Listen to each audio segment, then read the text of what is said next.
RDC Power. Pouvoir Ezaya Yo, Ezaya Nga, Ezaya Bisso Nyosutu. Merci encore à vous tous qui venez me suivre aujourd'hui. Merci pour vos moments, le moment que vous passez avec moi. Merci pour cette attention particulière que vous m'accordez. Je viens encore échanger avec vous, discuter un peu encore avec vous, toujours par rapport à ce qui se passe dans mon pays. Pour mon pays, je ne me tairai pas. Je ne peux pas me taire, je dois parler. Oui. Je n'ai que ça comme héritage pour mes enfants. Et le vôtre. C'est le seul héritage que nos enfants peuvent partager, de sûr. Donc, nous devons veiller sur ce pays-là. Nous devons faire attention à tout ce qui s'y passe. De quoi nous allons parler aujourd'hui? Aujourd'hui, moi, je viens parler avec vous de nos députés. Oui, nos députés. Nos députés frondeurs. Nos députés qui se rebellent. Est-ce que la notion d'honorabilité existe au Congo? Vous pensez que vraiment, au Congo, il y a ce qu'on appelle honneur, les honorés. Il y en a. Les honorables. Nos députés peuvent être appelés honorables. Mes chers amis, aujourd'hui, nous tous, nous crions sur ces députés-là,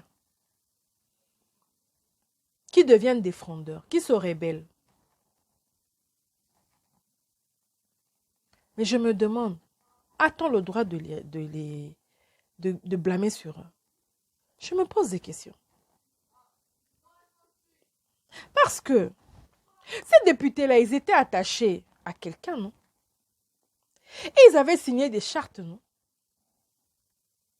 Nous avons adapté la loi pour qu'eux quittent là où ils étaient pour venir vers l'union sacrée. Nous avons taillé des lois pour leur permettre de changer. Nous leur avons donné la liberté de faire ce qu'ils veulent. Mais aujourd'hui, nous condamnons leur liberté. Nous voulons qu'ils nous restent fidèles. Mais comment peut-on accepter de libérer quelqu'un et de vouloir en même temps faire de lui votre esclave, si je peux dire ça comme ça? Mais non. Que dit la loi lorsque on veut fermer un gouvernement? N'est-ce pas que les partis politiques, les composants de la majorité proposent? Ce n'est pas ça. N'est-ce pas que les membres de la majorité proposent leur candidat? Ce n'est pas ça. Il y a eu des concertations chez le Premier ministre. Ce n'est pas ça. Je me pose la question, comment on peut condamner ces gens-là? Il y a eu des concertations. Vous les avez entendus. Vous avez discuté avec eux. Lorsqu'on échange avec quelqu'un, on prend quand même en considération ce qu'il vous demande. Lorsqu'on ne lui dit pas que ça je ne peux pas faire, ça je peux faire, ça je ne peux pas faire. Au moment de décider de ce que vous allez faire, mais vous devrez discuter avec eux aussi.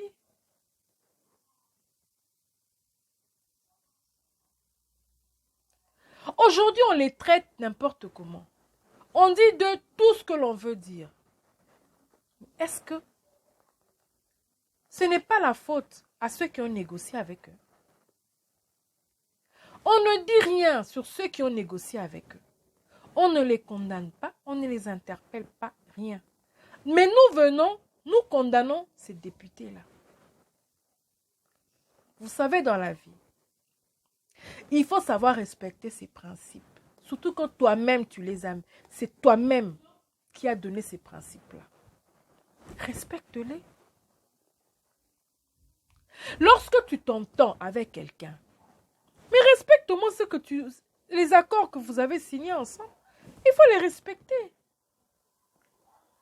Comment pouvez-vous promettre à tout le monde qu'ils seront remerciés?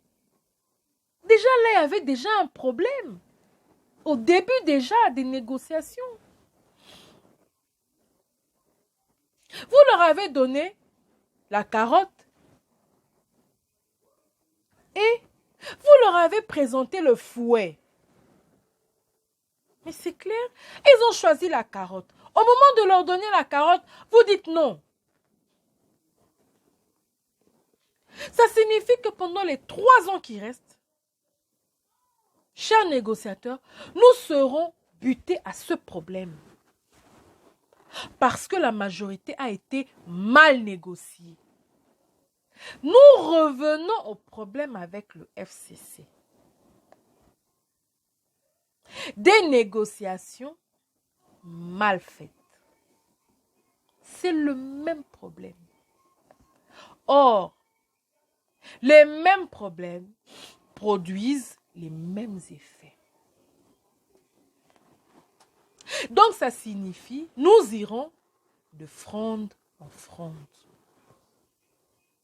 Parce que vous ne saurez pas satisfaire tous les députés.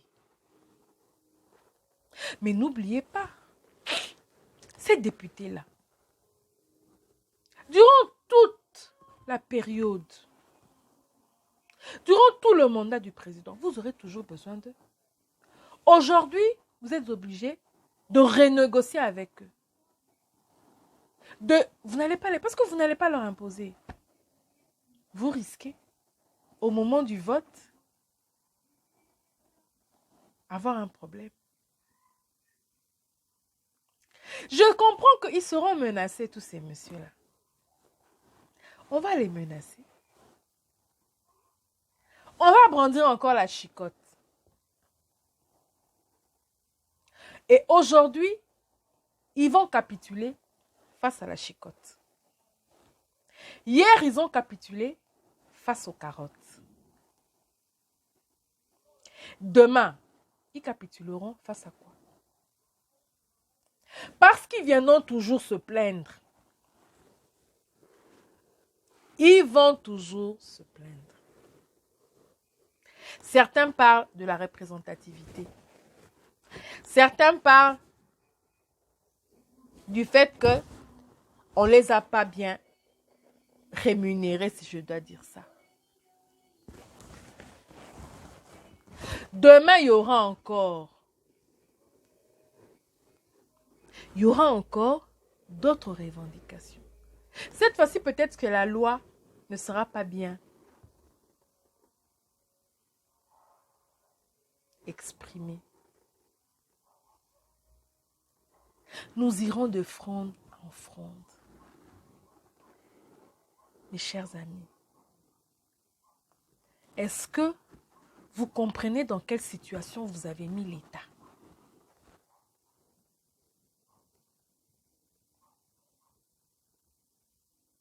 J'ai suivi la jeune dame, Madame Odia, Maître Odia. Allez un peu suivre cette dame.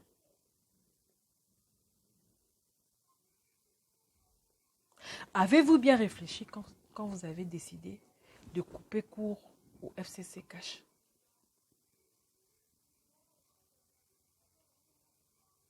Est-ce que c'est que les députés là, tous ces députés, ce qu'ils disent, c'est faux?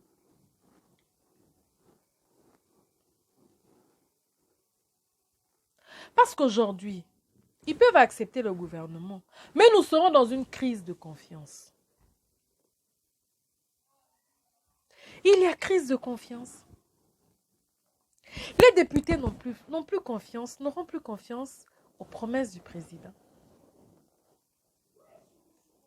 Ils n'auront pas tous la place dans les entreprises publiques. Non. Pas du tout. Il y en aura toujours qui seront mécontents. Il y en aura toujours. Mes chers amis, mes chers politiciens, en attendant, c'est le peuple qui souffre. C'est le peuple qui paye. C'est le peuple. Pensez au peuple.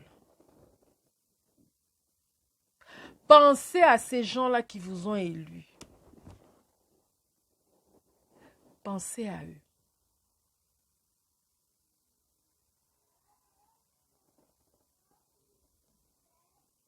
Et les députés. Ba papa, ba maman. Vraiment. Est-ce qu'on peut me citer un gouvernement où toutes les provinces ont été représentées? Surtout maintenant qu'il y en a 27. Est-ce qu'il y a-t-il un gouvernement où toutes les provinces ont été représentées de la même manière? Il n'y en a pas. Il n'y en a pas. Vous avez adhéré au principe se trouvant dans la vision de quelqu'un. Vous avez accepté déjà. Vous avez donné votre parole à une vision que vous n'avez pas vue sur feuille, sur papier. Vous avez accepté de prendre part à quelque chose d'abstrait. Seul le concerné connaît exactement de quoi il s'agit. Mais acceptez aussi tout ce qui en découle. Acceptez.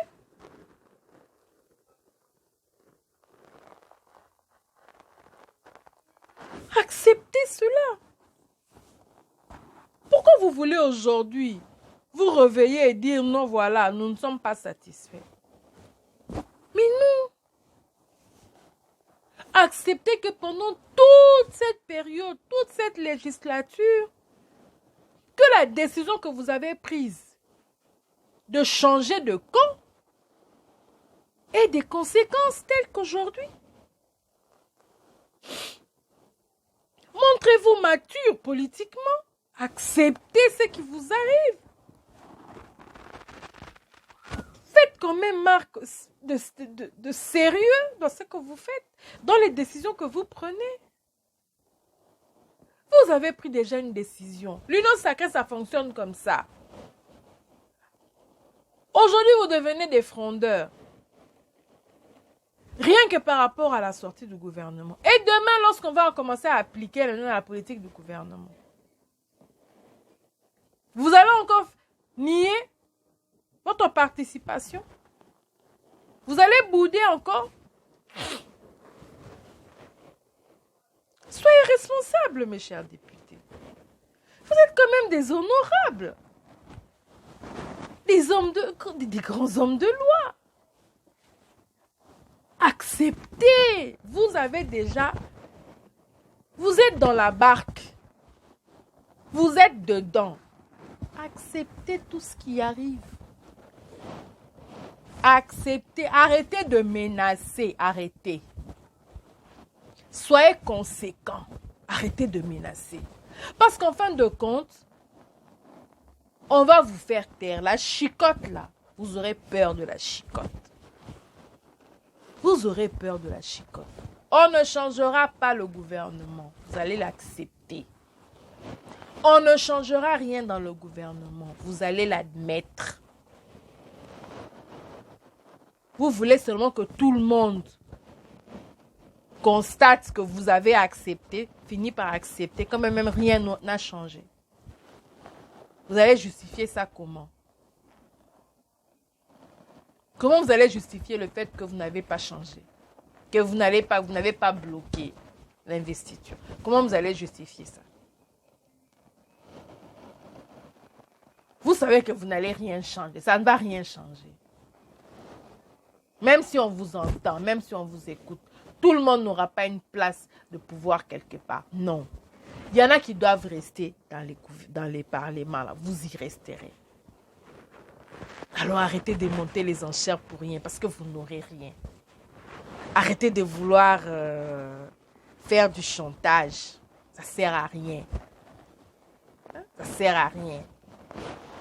La chicotte là qu'on va vous brandir, vous allez revenir à l'ordre. Qui va accepter d'aller au chômage? Parce que de toute façon, c'est pas sûr que si on part aux élections, maintenant, vous allez encore être élu. C'est pas sûr.